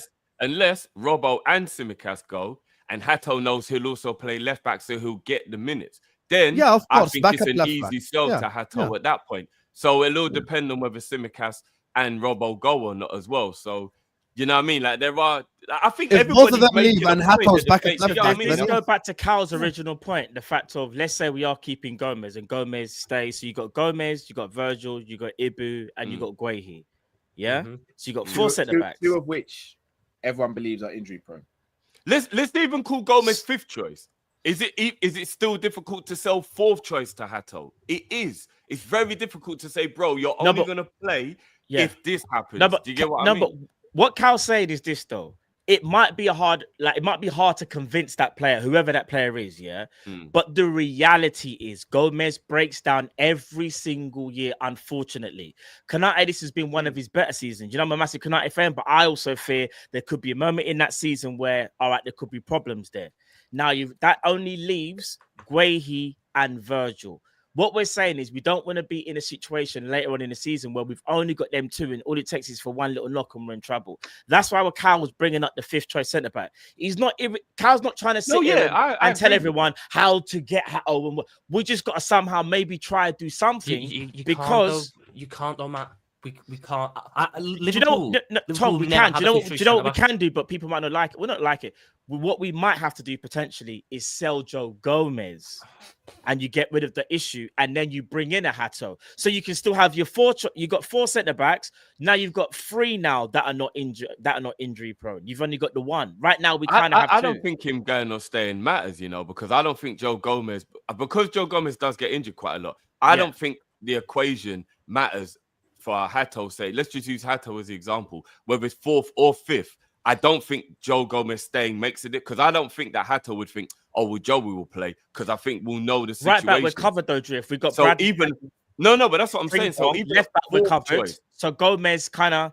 But we could make, without you lot know I love Joey, so I'm not being disrespectful here. Joey couldn't say anything if he was 5th choice. His injury record is so bad, he could never moan if he was told he's 5th choice. Facts. So if he stays and he's 5th choice, it's still difficult to tell Hato you're 4th choice unless Tsimikas goes, and then Hato knows, all right, I'll get minutes at left back as well. If he's only going to play centre back, how do you get Hato to come to Liverpool at 4th choice? So the general consensus is this then. So just to sum it up, then is everyone okay? I guess okay then with just bringing in if Liverpool just bring in Mark Guehi or just another centre back. I'm seeing Luke has been shouted out quite a bit now as well. So let's say Liverpool bring in only 1 more centre back. Is everyone okay with that? I think that's where we just got to land with this one. No, in an ideal world, I'll take Cal's option. But it's not realistic, is what. So Tom's you saying. would go for the 5th centre back then? No, but I agree with Tom. It's not realistic to get a quality player. You can't to be sell our someone on a choice. 5th centre back. Liverpool, for me, Liverpool are not going to sell Tsimikas. Tsimikas came out the other day and said he'd rather be a backup at Liverpool because it's the fucking Broadway of football. So he's not going unless we drag him kicking and screaming out this football club. So he's staying. Kerkez is there. Left back's locked off.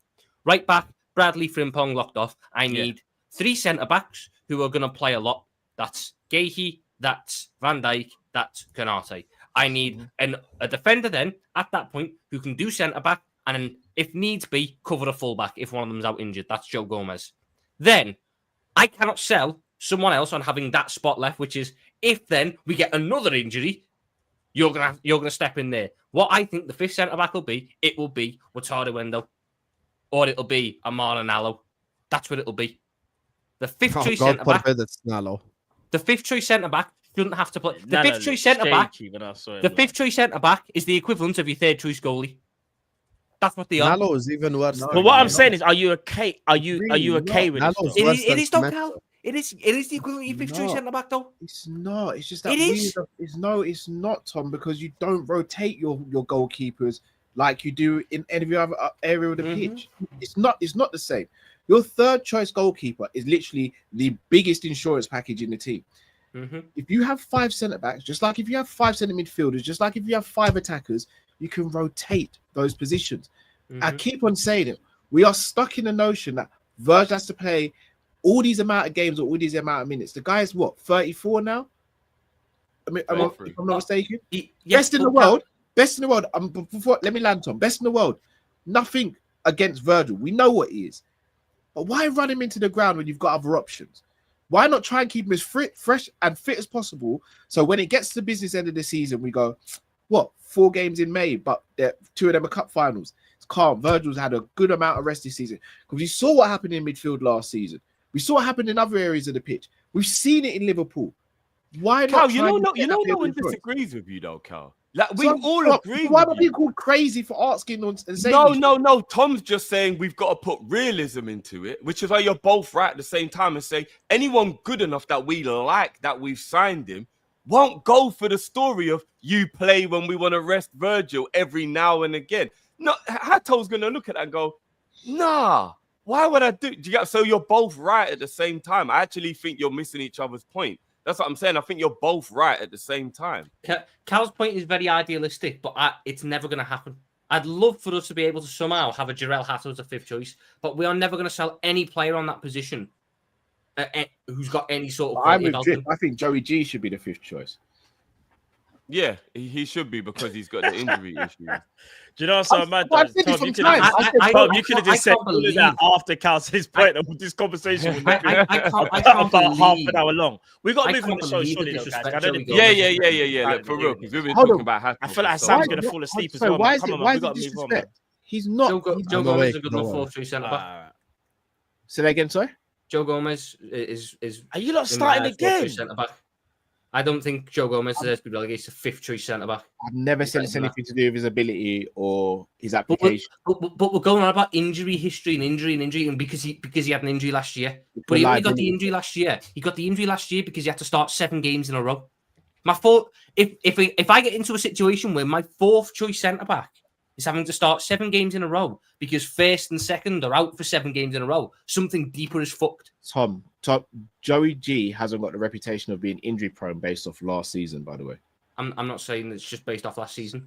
But so do I think if Joe Gomez is playing 1 game every 2-3 weeks, if not longer, because there'll be points in time where we've not got cup games, do I think Joe Gomez can be trusted for the whole season? Yes. Okay. I don't think he can be. That's where we're different then. I don't think. All right, let's move on, guys, because we're not going to agree on Yeah, this. this is regarding Joe Gomez. We cannot replace him. We cannot.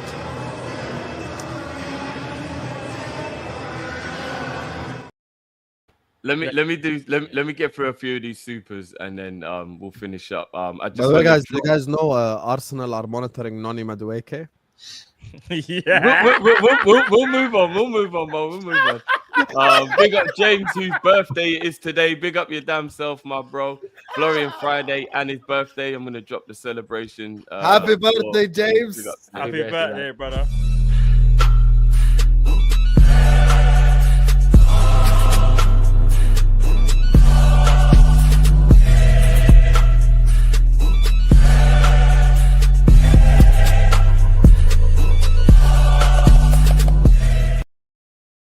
You know, I'm scared to do some of these supers because it's just going to bring back argument. I was going through, I was like, that's going to cause the argument. That's going to cause the argument. Carl, are you not going to wish James Rugby a happy birthday? All of us did.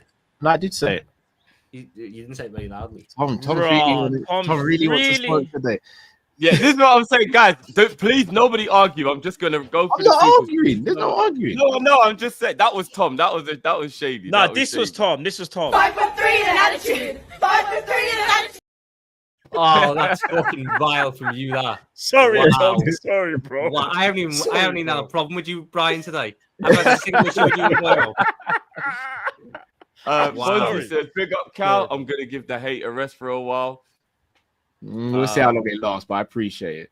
Just Labs. Hassan would rather say Glenn Johnson over Robbo. Don't respond. Yeah, Hassan. don't let them throw you out, Hassan. Goal away at Chelsea to win us the game 1-0.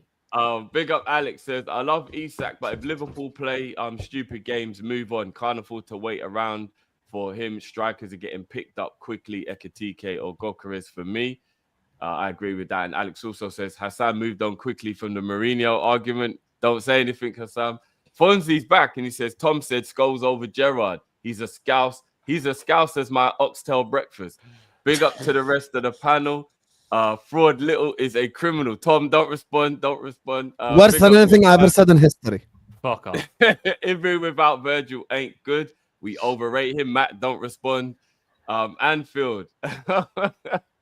Hassan is 100% correct. If Tom Lituinio played next to VVD, we will sell him to Bournemouth for 35 M's. None of our centre-backs have looked good minus VVD. Lit Vibes also says Hassan VVD is lit with 2 years. So what are you saying? Eddie, Hassan is right about VVD. Does today's NBA settings. Drift is Steph, Cal is Kobe, Matt is LeBron, Hassan is Jokic. What the Tom fuck? is the ball boy. Oh shit. Al is definitely not Kobe, and Matt is not LeBron. Drift is not Steph. This is such a wrong analogy. I'm actually good at 3-pointers, so I'm cool with being Steph. I'm not I'm the cool only with one. being Steph. I don't even know. Don't correct what you got is Tom, to be fair. Matt was so fine with being LeBron, it's not even funny. Like, Matt actually probably smiled. I didn't even look, but when Matt heard... No, it's not even that. I wouldn't even... No, do you know what it is? It's Tom Anyway. as the boy. Yeah, no, I'm not gonna lie. That Tom was is shady, not though. good one. The one who's not been given a player comparison is the worst one. Yeah, like you could at least give him a player, bro. Is there even a ball boy in NBA? I don't even think there is there? Oh, dear. Tom could have been what's his name? Austin Reeves. Tom could be Reeves. Oh, wow. Don't ever disrespect Austin Reeves like that. Genie says, Nah, who big will up be our Tom, most legend. dangerous rival when we win the Prem again as things currently stand? Man City for me. Mhm. Everyone agrees City will be the biggest threat so far. Yeah, I think so as well. Yeah. Nor any right-footed centre back available better than Guehi. It's a tough one because remember Lukeba and Diomande are left-footed, so he's got a point. Like, how many right-footed defenders would you say are better than Guehi? Diomande right-footed though. Lukeba's left-footed. Oh, is he? I thought Diomande was left-footed as well. Oh, is he right? Let's not right-footed? go into that debate because he's bringing back the old debate. Yeah. Alex says, why not sell Gomez and buy a Hato? Cover left back and reliable injury wise. That's what I said. But this is something all five of us agreed on, Alex. We all agreed on this one. Yeah, we did. Alex also says Gomez is great utility, but he's no use if he's injured. That's just Cal was saying that as well, which I get.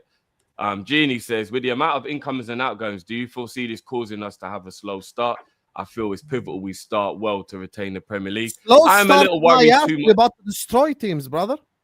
I am a little worried with too much change. I have said to you, look, though, 7 or 8 new players. There's a tiny bit of a worry for cohesion. I know we're buying great players, but you do have to worry that they might not all be gelled. Like, we got to be honest, this is real life, not a computer. Hey, when I've got Wagyu, salmon, sushi, I'm going to make it work. Don't worry. You got to get great. Faraz says City have 7 centre-backs, 2 left-backs and 1 right-back, and they're adding another.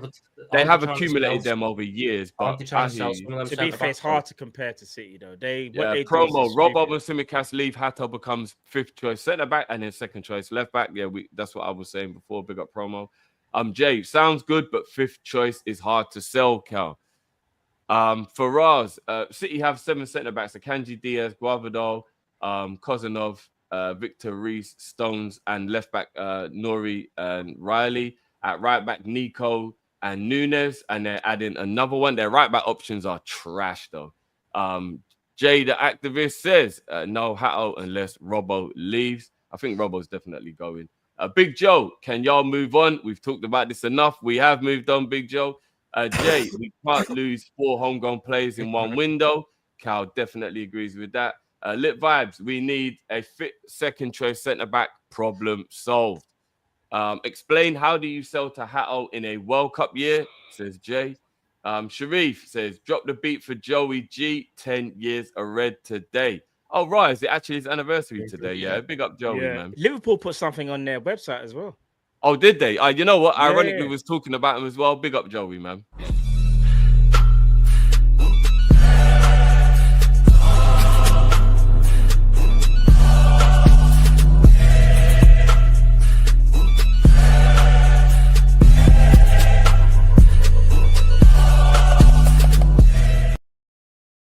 Hold on, did I see Wirtz in there? I saw Wirtz. Cal moved real quick. Oh, so he moved real quick on the special celebration video, but the intro that we've been waiting for 4 months. The season hasn't started yet, Tom. I've spoken to someone yesterday who's actually doing music potentially for the intro and outro. Yeah, we're on it, Tom. Don't worry. Yeah, man. Chill out, Tom. There's a couple more supers that I will sure that our work is recognised. You see how Sam just sitting back and relax? How long is it going to take, Callum? 4 months? Thank you. No. You spoke too soon, didn't you, Matt? Yeah, I did. So, guys, Matt, whoa. This has nothing to do with Matt. This is pure Callum slander. Mr. Gaslighter at the bottom, mate. Oh, Gaslighter at the bottom. I'm gonna book you for the Friday show. Fucking 3 months. I'm gonna call him Gasoline and Matches. Yeah, okay. And that's his new name. Wants me to come on with fucking Uncle Albert. Gasoline and Matches down there. That's what we're gonna call him. Hey, Tom, are you free 4 months from now on the Friday? Guys, let's not argue. I am gonna open up the floor now, though. I wanna briefly ask if anybody gives a damn about the news this morning, 10th of August, 3 p.m. kickoff, Charity Shield. I already know what Cal's gonna say. Matt, do you care about that game? Yeah, well, we're in it to win it, so I want to win it. Okay, Tom, do you care about that game? I want to win it. I mean, you sure? I want. It's an important game unless we don't win it, at which point it's a fucking irrelevant preseason game. So yeah, that's about how much. Yeah, if we win, I'm going mad. Sam, do you care about that game? I have 5 biryani plates at home. I don't need the 6th one. It's okay. Cool. Because I just want to point out, it is a jinx. It's crazy. You win that and you don't win the league. I do not care about the Community Shield one bit. Like, do you really think there's a jinx to it, though, bro? Bro, Man City won 4 in a row, won the Charity Shield, and then didn't win the league. They're just not like us. I'm not gonna lie. It's not like anyway. You know, I'll be honest. I'd rather we Palace won the be charity in that shield. game. I want to lose that game. No. Anyway, so now I believe in the bad. I believe in the floor. bad luck of it. I won't even lie. I do. I want to open up the floor now, just to finish off for the last 10-15 minutes. Is there any specific topic anybody wants to talk about? Bring it forward now. Forever hold your peace. Should we talk about Picture centre back? I don't think we talked about that enough today. Let's talk about some options at centre back. Does anyone have a pressing issue that they would like to bring up to close out the show? I think Callum is the biggest gaslighter on YouTube as a football fan. Not against each other. Oh, we all like, know that's, or like we all know football that's not point. the truth. We all know that's not the truth. I never said slot out before you even play the game for the club. Not against each other. I'm talking about from a foot. All right, no, I'll ask the question then, guys. We're all getting carried away, and rightly so, at the thought that Isak could come to Liverpool. I am on it.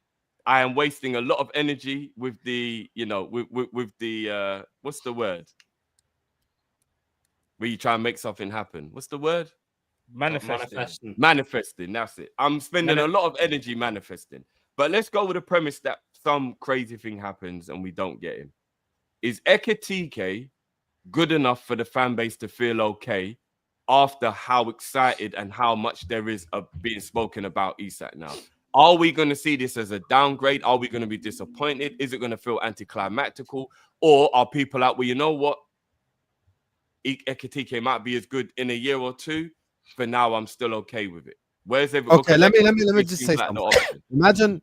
Imagine you went out, okay, and you thought you're gonna go out with Megan Fox, and you're very excited, you're very happy. Say good instead of Fox to make me. And you bet. Yeah, but خلاص, يعني everyone has different preferences. So I like Megan Fox. You get me? Transformers 2 changed my life as a teenager. Prime Megan Fox. So anyway, let's say you're getting ready to go out with her. Best perfume, you're looking amazing, you get me? And then you go out and you get catfished. But it's someone that looks really like Megan Fox. This is the Isak Ekitike thing. Ekitike is literally Timu Isak. If there is anyone who's going to be Isak 2 years from now, Isak from Wish, it's Ekitike. So I can't be mad at it at all. Like, that's just the truth. I'm going to be so honest with you guys. If we sign Ekitike, and this is mad because I'm going to sound like a top red again, but if we're going to moan about us signing Ekitike with Guehi, Wirtz, Kerkez, and Frimpong, we should all just stop bullshitting, and we're all just we're all liars. I'll be honest with you. We're all liars. Because if you told me at the start of the window, we're going to sign Wirtz, Kerkez, Frimpong, Ekitike, and Guehi, everyone on this panel would have said yes. Literally everyone, because Wirtz is included in it. So now, I look at Ekitike. Listen, is he the best in terms of his finishing ability? No, he isn't. He isn't. That could get better with time. Why it could get better with time? Because he is fundamentally sound. What is the difference between Ekitike, Donkey Kong, Sesko, Donkey Kong, both of them are not fundamentally sound, meaning they are athlete. Running behind, pace, power, chaos, these things. The difference with Ekitike is Ekitike can hold up the ball. He has a good first touch. He has a brain that actually works. He can pass the football. He can have good hold-up play. These things matter. So because if someone is fundamentally sound, I can be okay with him missing chances every now and then with it being in an upward trajectory. If Ekitike signs for Liverpool and he starts 38 Premier League games, I think he scores 16, 17 goals. Nothing crazy, just 16, 17 goals. These 16, 17 goals will help take us to the Premier League title, and we will retain the Premier League. That's the thing. Matt, how do you feel about it? Listen, I'm a big fan of Ekitike. I think Hassan hit that in the head. He's a Timu Isak. He just is. I know if we don't get Isak, everyone will some people will crash out because that's everyone's dream signing. But we have to also be realistic as well, innit? We might not get him, and we have to have a plan B. And I don't think Ekitike as a plan B is a bad option. I actually think it's a good option. There's something in Ekitike where you look at and go, that kind of reminds me a little bit of Isak when he was at Sociedad. Wasn't prolific, I agree. But there's fundamentals, like Hassan said, that's already there. Now all you got to do is work on them fundamentals, and you can improve. even if he only gets like 14 goals, but it helps like in the league. But then the next season you get 20, and then it's like 23. Like, I'm cool with that. Do you know what I mean? Like, unfortunately, it hasn't worked for Nunes. Like, it didn't work. He was supposed to take us to the next level, whatever. And after 3 years, we've gone, all right, we need to change the striker. And I understand the reason why people might not be happy with Ekitike is because they're seeing another project. But not every project is the same. Just because it didn't work for one player doesn't mean it's not going to work for another player. So that we just got to have faith that the data team know what they're doing. They can see the data and that he is that type of guy that can improve while still being at a good level straight away. Will he need to adapt? Yes. But I do think he will be a shrewd signing for Liverpool, and I will be happy with that signing. I'm going to tweak the question slightly for Cal and then for Tom, because obviously there's no putting me asking the same question. So there have been some links to Osimhen, and obviously there are a few other people available. Cal, do you think maybe some of the other teams are further down the line, which is why there's no point even thinking about them? Or do you think Liverpool don't like the profile? What is it do you think about Ekitike that makes the club look at an Osimhen or a Gyöhi and go, nah, we'd rather him? Experience and consistency. If I'm not mistaken, this was Ekitike's breakout season, and even still, he underperformed his GA or his XG by quite a substantial amount. Whereas you look at Osimhen and Gyöhi, they've got that know-how. They've done it in Europe for a few years, and they've done it at highest levels of their respective leagues as well. Slightly older as well. I understand why some people rate Ekitike. I think he's a good footballer, but I don't know if he's refined enough to be a striker for Liverpool to lead us to a league in Champions League right now. And I know it sounds silly and people go, well, we won without a striker last season. Yes, but we can't assume everything's going to stay the same next season. We can't assume City are going to have a bad season. We can't assume Arsenal are going to have a bad season. All these other teams. We need to be at our tip-top best if we're going to retain this Premier League, because teams are going to be chasing. No, not you, bro. The club. That's what I'm saying. I know you think that those players would be better suited. I'm saying, why do you think the club think Ekitike is more suited though? When he has, like you said, he has less credentials than everybody else. He might be more moldable. He might be more moldable than the others, and of a younger profile. So it might be someone they look at and think we can utilize this player in this way rather than buying someone who's already established and might be a bit more harder to reshape.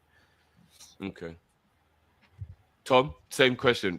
Why do you want to buy Project? Sorry to cut you, Tom. Also, Osimhen being at AFCON at the same time as Salah could be an issue as well. Sorry, Tom. Yeah, I don't want to be buying Diaz Project. is that an issue? Because people keep bringing this up, but if Diaz stays, is that an issue? Diaz false 9, Gakpo left wing, I'm good. I mean, there's also Diogo Jota staying, but is what it is. I do not want to do Project again. I've done 3 years of Project. I do not want to have to sit there, watch some of the best players my football club has seen, miss out on trophies, miss out on wins, because, I know the striker can't do it yet, but give it time. He'll figure it out eventually. No, I have a 2-year window. Figure it out now, or go get someone else. Ekitike is not going to figure it out now. There is as much chance that he comes in and struggles in his first season in the Premier League as there is that he comes in and becomes baby Isak. I do not want baby Isak. I had baby Haaland with this fucking donkey who can't score one-on-ones. I do not want to do more baby versions of strikers. Victor Osimhen, I do not care if he has AFCON. This is someone who has fired Napoli to a Scudetto. This is someone who knows where the back of the net is in any situation. If you cannot get Isak, and I know the football club will try, if you cannot get Isak, you pivot to another world-class number 9. And you try and surround your world-class players with world-class pieces, who also, once the world-class players in Salah and Van Dijk depart in 2 years, are going to be at their prime age anyway. Victor Osimhen is 26. When Salah goes in 2 years, he'll be 28. That's someone with minimum 3 years left at the very top of the game. If I'm putting him with Wirtz and with Salah for the next 2 years, that is immediately better than anything Hugo Ekitike can do in the next 2 years. I promise you, because Hugo Ekitike will not develop in that level in the next 2 years that quickly. At the end of the day, my stance has changed because of who we've brought in. I have the best 10 on the planet. In my mind, I do not need a striker who wants to drop into the spaces that the number 10 picks up, because I do not want anyone getting in Florian Wirtz's way. I want my striker to get in the box and be ready for chances created. Top, hold on. Sorry, Hassam, am I wrong in saying this? Tom's smirking because he knows where I might be going with this. Did he not a couple weeks ago, even maybe a week ago, wax Liverpool about wanting a false 9? Yeah, Wirtz, Yeah, false he 9. did. Yeah, because I want Wirtz on the false 9. Yeah, because he said Ekitike is going to drift out to the left and get in Wirtz's way. Hassam, look, we beef today. Let's just leave it. Yeah, No, because this isn't the win that say you think no. it is. Oh, I'm wow. never gonna spot you. All right, left. Wow, you. all right. Yo. beef That loud. ain't the win you think it is. I'm not. I'm just. Yeah, I can't be seen spudding Callum Sanderson in public. Wow. He's worried about getting I injury or something. I spud Matt. That's why I spud on this channel. That's Wow. my partner. Hey, No one- my God. Hey, No one will Wow, ever bro. get this partnership to like disband. The one that you call them it's Wormo, forever yeah? a partnership. The one that you call These it. guys Why have are you attempted gonna their do that, best Cal? I just and say it failed. Why are you And going to it do failed. that, man? Yeah, just it's saying, just it's never- Usman gonna happen. Dembele. By the way, guys, No, Tom no, said he doesn't want a project striker, but he posted a tweet in March with Ekitike saying this is how you retain the Premier League. Yes, And then because 2 that weeks- was rage based. And then 2 weeks later, posted a tweet with Guehi in it and said Mhm. that's how you retain a Premier League. Yes, but have he you does not not seen want the a running project joke? in Ekitike, by the Have way. you not seen the joke of all them lineups?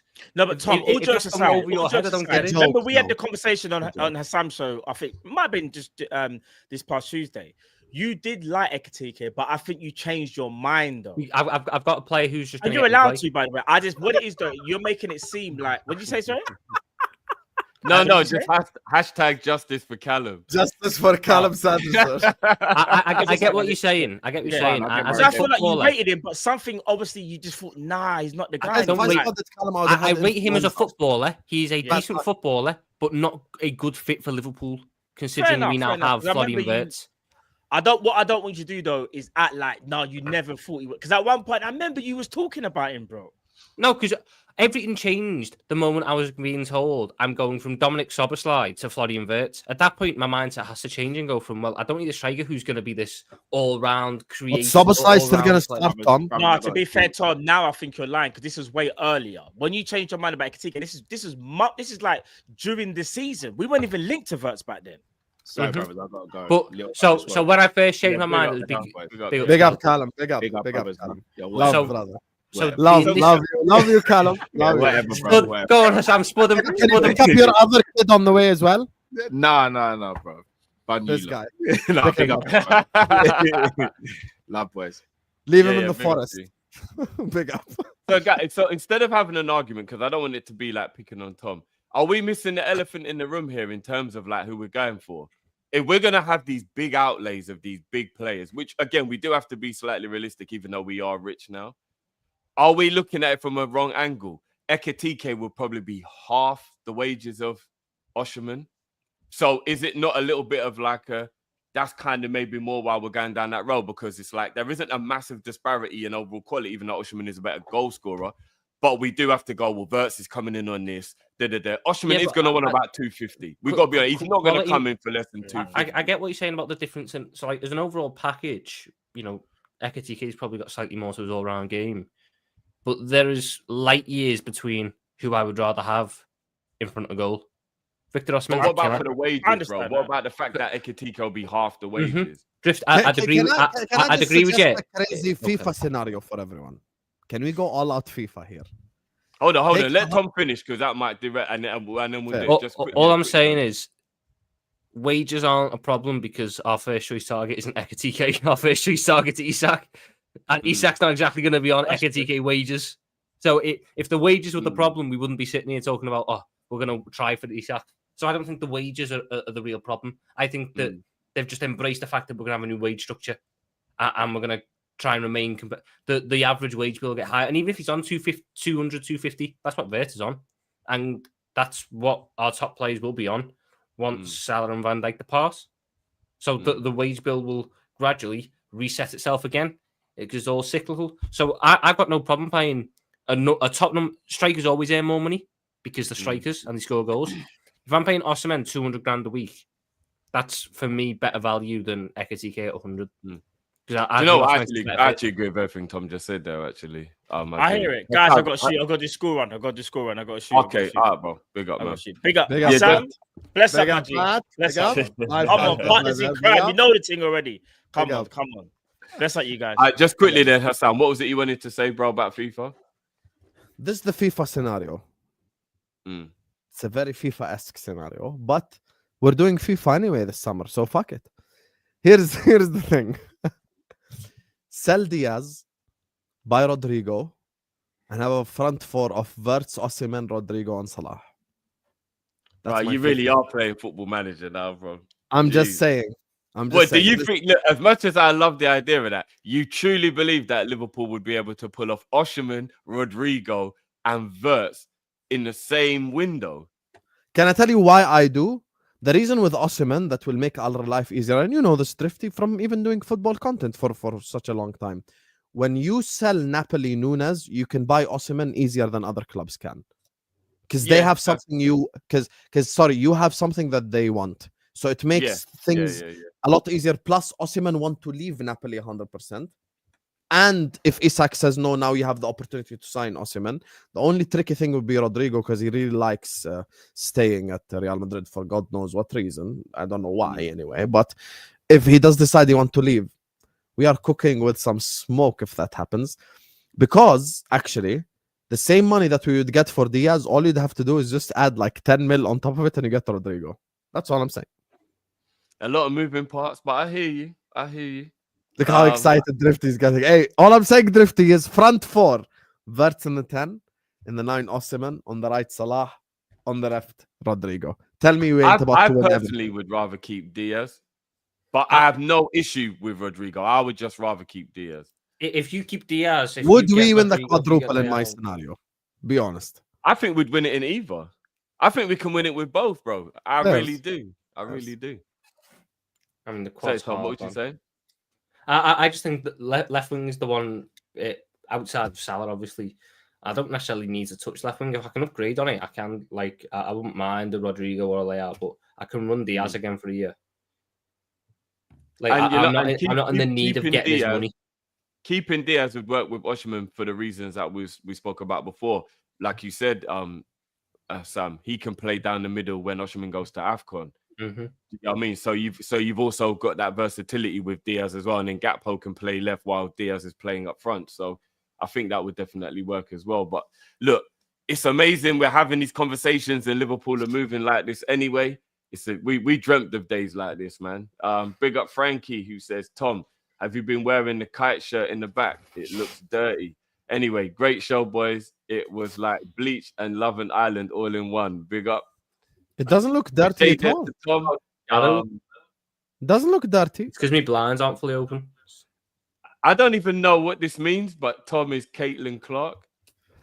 That's a WNBA player. Yeah, but to be fair, that's the best WNBA yeah, she's actually player. very good. Oh, Yeah, and she actually I looks can back like this though. I can back this, Jay. I back this. Big up yourself, Jay. Tom is SGA, putting up numbers and this. Although he had a shit game last night. He was really bad last night. Zoheb says Tom is Ben Simmons at best. Air ball on free throws. These are all basketball references, I'm guessing, because I don't know any of these players. If you understood them, you know how disrespectful they are. That Ben Simmons one might be worse than the ball boy one, I'll be honest. Callum is a real bad man, says Jay. It's a pity he's gone. Mac says, Mackin, do we get a DM? Because I can't imagine benching anyone. Nah, this summer. I wish Callum was here because he'd spud me over this. I think Bajcetic probably stays. I mean, he's out until like August, September already. So I think they just keep Bajcetic and run him. Fonzie says he worries me a little. It's like going to a bar to find a lovely woman, but all you get is some Tom. God. And you're right here telling you how Mason Mount is him. Jesus Abby says, I think he's a little better than Timu. He's more like AliExpress, talking about big up AliExpress. Yeah, talking about Ekitike. Still said we ain't trying for Ekitike. Says Jack. Steele is 50-50. He's like Tom. No, Steele's good. Steele is. So who is still saying we're going for then? Osimhen. Isak. I think Steele's saying that we'll move parts on that. Steele's Steele's like the tier below Joyce. So Joyce gets everything. Steele also gets an awful lot now. Yeah. Steele's jumped above like all like Beans pace on and all toast that. says Hassam. Can we hear that Jamaican accent again, please? I What didn't go even on, know my you did a youth? Jamaican accent. Go on. What go on, my youth? Mi brother. That's all I know. Jamaica. It was a better attempt than Cal. It It was a better attempt than Cal's Arab. So yeah, I'll give Oh, you. 100%, because Cal sound Russian, and I'm never gonna forgive him. Cal My just name sounds is like Makarov. Yeah, Yeah, no, I'm no, gonna big up, kill big up. everyone. That's Cal. Fonzie says, "Big up Hassam. Don't spud him. You might get the curse." I'm just saying, I didn't spot him. What if like I get sick or something? I'm not gonna lie, Fonzie is on Cal. Bloody hell. That's all the super chats. Appreciate you guys as always. It's been an absolute pleasure having you guys rock with us on all platforms. We've had over 2,200 for the entire stream. Big up everyone. That is love. Make sure you go and subscribe to Hassam and Tom Little's show, shows and channels as well, guys. It's been good, man. And guys, we might be back at some point later on because I do think today, before the day's out, we will get the official. And you know, we've just got to come back and just party, even though we've already partied when that happens. Tom, Hassam, big up yourselves as always, brothers. It's been a pleasure. And I'm sure we'll talk again later on today because we will have some more good news. It's Flowing Friday. Are we talking about fifth choice centre backs again? Because that seems to be a really divisive topic between us. Yeah, not for me, brother. I'm going to need a little break from that because that got crazy here. We actually argued about that for 45 minutes. 45 minutes. See, Drift, that's what happens with me and Hassam on certain topics. Me and Hassam once argued for 52 minutes on Curtis Jones. That's crazy.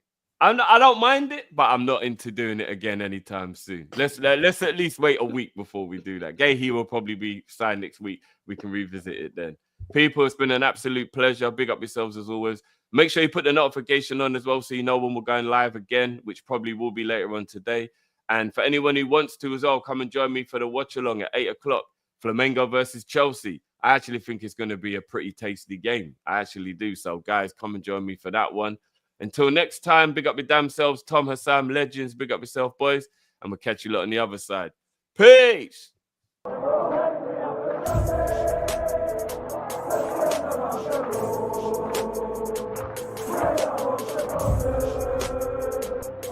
Yeah, man.